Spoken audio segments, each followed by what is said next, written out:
আসসালামু আলাইকুম। আজকে আমি আপনাদের সাথে আমার একটা গিফটের ভিডিও শেয়ার করব। আর এই গিফটটা প্রথমেই আমি সুন্দরবন কোরিয়া থেকে আনতে গিয়েছিলাম। আর হ্যাঁ, এই গিফটটা কিন্তু আমাকে পাঠিয়েছে সেরা রাঁধুনি থেকে।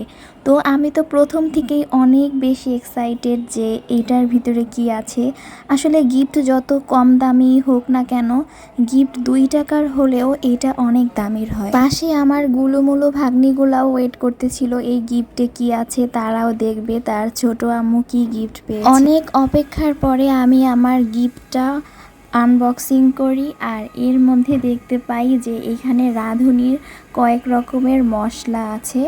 এখানে ছিল হলুদের গুঁড়া, আর এই তো এখানে ছিল মরিচের গুঁড়া। এটা কিন্তু একটু ভালোই বড় সাইজের, প্রায় 200 গ্রাম করে। আর এইখানে ছিল একটা মেজবানি গরুর মাংসের মশলা আর একটা কাচ্চি বিরিয়ানির মশলা, আর এইখানে ছিল ওদের রাঁধুনির খাঁটি ঘি, আর এইটাও প্রায় 100 গ্রামের মতো ছিল। আমি কিন্তু এই গিফটটা পেয়েছি সেরা রাঁধুনির কুইজে অংশগ্রহণ করার জন্য। আর এইটা যখন সেরা রাঁধুনির সিজন 8 চলছিল তখন আমি এই কুইজে অংশগ্রহণ করেছিলাম। তখন আসলে আমি জানতাম না এই কুইজে অংশগ্রহণ করে আমি গিফট পাবো। তো ধন্যবাদ সেরা রাঁধুনি।